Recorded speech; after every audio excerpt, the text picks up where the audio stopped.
Question from JAM 2024 and question கேக்குறாங்க பாத்தீங்கன்னா a drop stone is found in dash.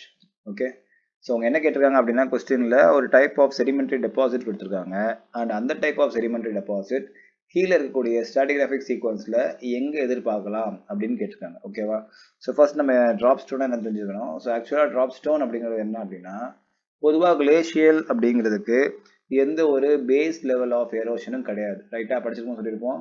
விண்டுக்கு base level of erosion is ground water level, ரிவருக்கு base level of erosion is mean sea level, and for glacier there is no any base level of erosion. And actually base level of erosion என்ன கேட்டிங்கன்னா the limit up to which a geomorphic agent can remove at that bottom, right? So இந்த ஆழம் வரைக்கும் தான் ஒரு geomorphic agent erode பண்ண முடியும் அப்படின்னு சொல்றது தான் base level erosion. அதாவது ஆல்ரெடி சொல்லியிருக்கோம்.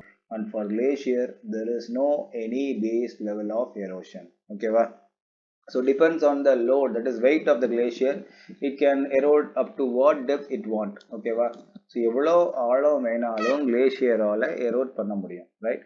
அண்ட் அது மட்டும் இல்லை, கிளேஷியர் மூவ் ஆகும்போது வழியில் இருக்கக்கூடிய எல்லா டைப் ஆஃப் செடிமெண்ட்டையும் சைஸ் எல்லாம் கிடையாது. சரி, ரிவர்னு எடுத்துக்கிட்டிங்கன்னா வெலாசிட்டி பொறுத்து, லோடை பொறுத்து erosion as well as deposition முடிவு பண்ணும், ரைட்டா? So if the river is rising in velocity there will be erosion, and if the river in terms of falling velocity there will be deposition. கரெக்டாக இங்கே அப்படிலாம் கிடையாது.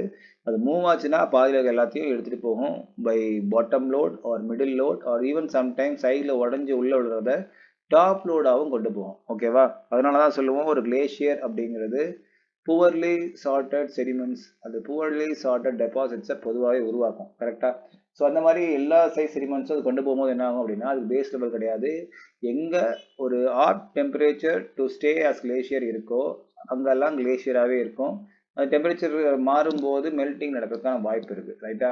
ஸோ அப்படி நடக்கும்போது என்ன ஆகும்னா, லேண்டில் ஆரக்கூடிய கிளேஷியர் பல நேரங்களில் கடலுக்குள்ளேயும் வரும். ஓகே, அப்படி கடலில் வரும்போது அது மெல்ட் ஆச்சு அப்படின்னா தன் கையில் இருக்கக்கூடிய லோட்ஸை அங்கங்கே அப்படி இப்படி டெபாசிட் பண்ணிடும். அந்த அப்படி பண்ணுற டெபாசிட்ஸ் பேர் தான் ட்ராப் ஸ்டோன். அண்ட் பொதுவாக இது கடலில் நடக்கிறதுனால ஜென்ரலி ஓஷன் அண்ட் சீஸில் பார்த்தீங்கன்னா ஃபைன் செடிமெண்ட்ஸ் தான் இருக்கும். அந்த ஃபைன் செடிமெண்ட்ஸ் நடுவில் மிகப்பெரிய ராக் போல்டர்ஸ் கிடைக்கும். இந்த எக்ஸாம்பிள் மீட் கொடுத்துருக்கோம் பார்த்தீங்களா, அந்த மாதிரி கிடைக்கும். அந்த இதுக்கு பேர் தான் ட்ராப் ஸ்டோன்ஸ் அப்படின்னு சொல்லுவாங்க. ஓகேவா, ஸோ ட்ராப் ஸ்டோன் அப்படிங்கிறது சிம்பிளாக சொல்லணும் அப்படின்னா ஒரு கிளேஷியல் டெபாசிட். புரிஞ்சா? ஓகே, ஸோ இந்த மாதிரியான கிளேஷியல் டெபாசிட்ஸ் எங்கே இருக்குன்னு கொடுத்துட்டாங்க சீக்வன்ஸ் 4ல். இந்த 4ல் பார்த்தீங்கன்னா Talchir boulder beds glacial origin நமக்கு தெரியும். அல்லது இங்கே கொடுத்த மாதிரி டால்ச்சர் ஃபார்மேஷன் அப்படிங்கிறத கிளேஷியல் ஆரிஜின். ஸோ ஆட்டோமேட்டிக்காக நீங்கள் அங்கே மட்டும்தான் ட்ராப் ஸ்டோன்ஸ் எதிர்பார்க்கலாம். ஸோ இதுக்கான correct answer option B, Talchir formation. Is that clear?